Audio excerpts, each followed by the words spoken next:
Social మీడియాలో చాలా active గా ఉంటారు. అక్కడ ఉన్న ఎన్డీఏ సర్కార్ ని కావచ్చు, జాతీయ స్థాయిలో ఇక్కడున్న రేవంత్ సర్కార్ ని టార్గెట్ చేస్తూ ఎన్నో పోస్టులు పెడుతూ ఉంటారు. అక్కడ నాకు ఎక్కువ ఇంట్రెస్టింగ్ గా అనిపించింది ఏంటంటే రేవంత్ రెడ్డిని పట్టుకొని గుంపు మేస్త్రి అంటూ ఉంటారు. ఏంటి అసలు ఒక సీఎం ని గుంపు మేస్త్రి అంటే ఆయన చెప్పుకొని ఉండొచ్చు కానీ ఒక బీఆర్ఎస్ నాయకురాలు పదే పదే పదే పదే ఈ మాటతో ఫేమస్ అవ్వడం మాత్రం అది మీరే. ఆయననే చెప్పిండు స్వరూప గారు, నేను సీఎంను కాదు, నేను గుంపు మేస్త్రిని, లప్పము సున్నము అని ఆయననే మాట్లాడిండు. ఆయన పేరును అంటే ముఖ్యమంత్రిగా చేసే పనులు చేసుంటే ముఖ్యమంత్రి గారు అని సంబోధించేదాన్ని. అంటే కేసీఆర్ గారు సంక్షేమ పథకాలు ఇవ్విచ్చిండ్రు, కేసీఆర్ గారు తెలంగాణ ప్రజలను కడుపులో పెట్టుకొని ఎట్లా సాకిండో, కేసీఆర్ గారు తెచ్చిన తెలంగాణను దేశంలోనే నెంబర్ 1 స్థానానికి ఎట్లా ఎదిగిపించిండో ఇవాళనే పేపర్లు వచ్చింది. పేదరిక నిర్మూలన 2వ స్థానంలో ఉన్నాం తెలంగాణ. అది 10 ఏళ్ల కేసీఆర్ గారి పాలన. అట్లనే చేసేది ఉంటే ఆయనను ముఖ్యమంత్రి అనేదాన్ని. అట్లా కాకుండా అడ్డం దిడ్డం కొర్రీలు పెట్టుకుంటా సంక్షేమ పథకాలన్నీ గాలి కొదిలేసి నేను చెప్పిందే హిట్లరు వ్యవస్థ లెక్క నడుస్తున్నాడు కాబట్టి గుంపు మేస్త్రి అని పెట్టిన.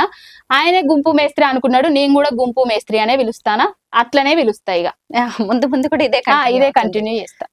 మామూలుగా సోషల్ మీడియా అంటేనే ఒక రకంగా అది కత్తి లాంటిది అనమాట. అందులోకి ఆడవాళ్ళు అడుగు పెట్టాలంటేనే భయపడుతూ ఉంటారు. బీఆర్ఎస్ మహిళా నేతలు ఎవరు కూడా మీ స్థాయిలో ఇలా ఉన్న అధికార పార్టీ మీద, ప్రభుత్వం మీద మండిపడుతున్న వాళ్ళే లేరు. నేను నిన్న మొన్న మీరు పెట్టిన కామెంట్స్ చూశాను, పోస్టులు చూశాను. వాటికి వస్తున్న కామెంట్స్ అన్ని కూడా నెగిటివ్ గానే ఉన్నాయి. విపరీతంగా ట్రోలింగ్ కి గురవుతున్నారు. మీరు ఏం భయంగా, బాధగా అనిపించట్లేదా? నేను కామెంట్స్ ఎక్కువ మటుకు చదివాను. మా ఆయన ఎప్పుడన్నా చూసినప్పుడు బాధపడి గిట్ల గిట్లా అని చెప్పినప్పుడు కొంచెం బాధపడతా గానీ నేను చెప్పేది నిజం. తెలంగాణ పరిస్థితి ఒకప్పుడు ఎట్లుండే, ఇప్పుడు ఎట్లున్నది అనేది నేను కళ్ళకు కట్టినట్టుగా చూపిస్తున్నా. నేను అబద్ధాన్ని చెప్పట్లేదు, నిజాన్ని ప్రజలకు తెలియజేసేటట్టు చేస్తున్నా. నిజం చెప్పేటప్పుడు నాకు భయం లేదు. ఇంకొకటి, ఇదంతా కాంగ్రెస్ వాళ్ళు చేస్తున్నది కాదు. కామెంట్లు పాపం పాత కాంగ్రెస్ వాళ్ళైతే కాదు. ఇదంతా పచ్చ బ్యాచ్, పచ్చ మంద. తెలంగాణ రాష్ట్రం మీద ఇప్పుడు పచ్చ మంద పడ్డది. ఆ పచ్చ మందనే బ్యాడ్ కామెంట్లను చేస్తుంది. అదే కామెంట్లను చేసేటోడు చూస్తా నేను. చంద్రబాబు నాయుడు దాంట్లో లైకులు కొడతారు, నారా లోకేష్ దాంట్లో లైకులు కొడతారు, మళ్ళీ వస్తే రేవంత్ రెడ్డి దాంట్లో లైకులు కొడతారు. ఇక కాంగ్రెస్ వాళ్ళకి ఎవరికి లైకులు ఉండేవి వాళ్ళే. నేను ఇది కూడా అబ్జర్వ్ చేసిన. ఇది తెలంగాణ ప్రజలు కాదు, తెలంగాణలో ఉన్న వాళ్ళు కూడా కాదు, ఒక పచ్చ మంద పడ్డది. ఆ పచ్చ మందనే వాళ్ళ అహంకారానికే వాళ్ళకే వదిలేస్తున్నా, వాళ్ళ విఘ్నతకే వదిలేస్తున్నా. ఆడవాళ్ళు ఈ కాలంలో రాజకీయాలకు రావడమే కత్తి మీద సాము. స్వరూప గారు నిజమే. ఏంటంటే క్యారెక్టర్ బ్యాడ్ చేస్తారు ఫస్ట్. ఇంకొకటి ఏం చేస్తారంటే పైసల కోసం పనిచేస్తుంది అని అంటారు. బీఆర్ఎస్ పార్టీ నుంచి వెళ్ళి నాకు ఇంతవరకు రూపాయి వచ్చినా దేనికంటే దానికి. ఈ మొన్నీ మధ్యలోనే కేసీఆర్ గారు విల్లా కొనిచ్చిండు, కారు కొనిచ్చిండ్రు, 2 కోట్ల రూపాయలు ఇచ్చిండ్రు అనేసి కొంతమంది నా మీద ట్రోల్ చేసిండ్రు. నాకు ఇంతవరకు నేను కట్టుకున్న ఇల్లు తప్ప, మీకు తెలుసు నేను ఢిల్లీలో జాబ్ చేసేటప్పుడు లోన్ తీసుకొని కరీంనగర్లో ఇల్లు కట్టుకున్నాను. ఆ ఇల్లు తప్ప, మా నాన్న నాకు ఇచ్చిన 2 ఎకరాల పొలం తప్ప నాకున్న ఆస్తులు లేవు.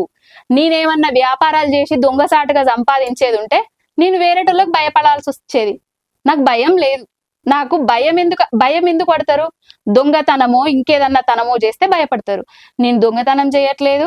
ప్రజలకు మంచి జరగాలని కోరుకుంటున్నా, తెలంగాణకు మంచి జరగాలని కోరుకుంటున్నా.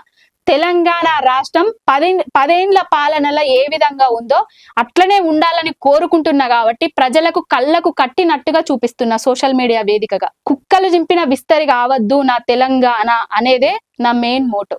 మీరే ఇప్పుడు మన చర్చలోకి ఒక ఇంట్రెస్టింగ్ పాయింట్ తీసుకొచ్చారు, పచ్చ మంద అని. ఈ మధ్య రేవంత్ రెడ్డి గారు కూడా చంద్రబాబు పర్యటనని ఎంత స్వాగతించారో, ఆయన్ని ఎంత హృదయపూర్వకంగా ఆయన్ని ఆహ్వానం పలికారో మనం అందరం చూసాం.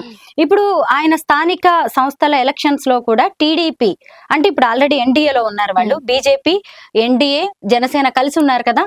ఈ ముగ్గురు కలిసి ఎన్డీఏ పేరుతోటి కొత్త ముఖంతో టీడీపీ ఇక్కడ స్థానిక సంస్థల ఎన్నికల్లో కూడా పోటీ చేయబోతోంది అనే వాదన వినిపిస్తోంది. అసలు కేసీఆర్ పాలనలో ఇక్కడ టీడీపీని అడుగు పెట్టనీయకుండా చేశారు. ఒక రకంగా చంద్రబాబు ఇక్కడ టీడీపీ దుకాణాన్ని మూసేసేలా చేశారు.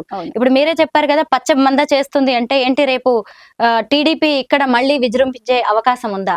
ఎవరో సోషల్ మీడియాలో 10-20 పోస్టులు కామెంట్లు పెట్టినంత మాత్రాన విజృంభిస్తారు అనుకునేది తప్పు. ఎందుకంటే తెలంగాణ అస్తిత్వం కోల్పోవాలనంటే పచ్చమందే ఎంటర్ కావాలి. తెలంగాణ అనే సెంటిమెంట్ కోల్పోవాలంటే, తెలంగాణ అభివృద్ధి కాకుండా వినాశనం కావాలనంటే పచ్చమంది ఎంటర్ కావాలి. నిన్న మొన్న చూస్తున్నాం వైఎస్ఆర్సీపీ నాయకులను ఏ విధంగా చంపుతున్నారు రోడ్ల మీద. ఇప్పటి వరకు కూడా మనకు అలాంటి అంటే కక్షలు అరెస్టులు ఉన్నాయి, ఆ చంపుకోవడాలు అయితే లేవు. అలాంటివి కావాలంటే ఇండ్లకు ఆ పచ్చమందని మళ్ళీ ఎంట్రీ చేసుకోవాలి మనం. తెలంగాణ పచ్చమంద వాళ్ళు మనకి ఏం చేసిండ్రు, అడుగడుగున అడ్డంకాలే సృష్టించారు కదా. మన 7 మండలాలను పట్టుకపోయినరు, మన నీళ్లను పట్టుకపోయినరు, కరెంటు లేకుండా చేసిండ్రు. ఏం చేసిండ్రు, ఎందుకు ఏం చేస్తాము, ఏం చేసినామని వస్తారు. ఒక హైటెక్ సిటీని కట్టినామని చెప్తారు. హైటెక్ సిటీ కన్నా మేటింగ్ చేసిండు మొత్తం కేటీఆర్. ఐటీని దేశంలోనే నెంబర్ 1 మేటిగా చేసిన నాయకుడు కేసీఆర్ గారి సారథ్యంలో. అసలు తెలుగుదేశం ప్రభుత్వం అనేది తెలంగాణకు వస్తే అప్పుడు బూట్ల కాళ్ళతోటి గుర్రపు కాళ్ళతోటి ఎట్లా దొక్కిచ్చిండ్రు. కరెంటు కష్టాలను అడిగితే ఆ విధంగా వస్తాయి. ఎవరు చూసి బురదలో కాలేయాలనుకోరు. ఎవరు ప్రజలైతే స్వాగతించరు అని అయితే మేము అనుకుంటున్నాము. ఏ విధంగా వస్తారు, దేనికోసం వస్తారు, ఒకవేళ వస్తే గిస్తే Revanth Reddy and BJP and Chandrababu Naidu వీళ్ళంతా కలిసి ఒక కూటమిగా ఏర్పడి ఇట్లా వస్తారు కావచ్చు. కాంగ్రెస్ ను మళ్ళీ అలగ్ చేసేసి ఇట్లా వస్తారు కావచ్చు. చూద్దాం, ఫైట్ చేయడానికి అయితే మేము రెడీగా ఉన్నాము. ప్రజలు ఇప్పటి వరకు వాళ్ళు చేసిన తప్పుని తెలుసుకుంటున్నారు. అంటే జనాలు ఒకప్పుడు నేను జనాలలోకి పోయి ఉంటే చెప్పండి అంటే కేసీఆర్ అవి ఇచ్చిండు ఇవి ఇచ్చిండు, రైతు బంధు ఇచ్చిండు, ఇట్లా ఇచ్చిండు అట్లా ఇచ్చిండు అని అన్నారు. ఈ మధ్యలో పోతే పెన్షన్లు రాలేదబ్బా ఇంకా వేస్తలేడు, రైతు బంధు రాలేదవ్వా ఇంకేస్తలేడు, అయ్యో తులం బంగారం రాలేదవ్వా ఇంకిస్తలేడు, 500కే గ్యాస్ అన్నాడు ఇంకస్తలేదు, 200 యూనిట్ల కరెంటు ఫ్రీ అన్నాడు ఇంకా అయితే లేవు. స్కూటీలు పాపం పిల్లలు ఆడపిల్లలు అడుగుతున్నారు, స్కూటీలు వస్తాయి అన్నారు కదక్క మార్పు అని, ఇంతవరకు స్కూటీ రాలేదక్క. గిఫ్టే స్మైల్ కింద స్కూటీలు ఇచ్చినాం మేము ఇంకా వికలాంగులకు పాపం. అవి కూడా లేవు ఇప్పుడు. ఎవరికి ఇస్తున్నారు, ఏమిస్తున్నారు, ఏం చేస్తున్నారు. 7 నెలలల్లా పాలననైతే గాలికి వదిలేసిండు. 7 నెలలల్లా మార్పు అని ఏదైతే అన్నారో, ప్రజలు ఏదైతే ఆశించిండ్రో ఆ మార్పును కాకుండా ఒక కొత్త మార్పును, వినాశనాన్ని తీసుకొచ్చిండు తెలంగాణ రాష్ట్రంలో రేవంత్ రెడ్డి.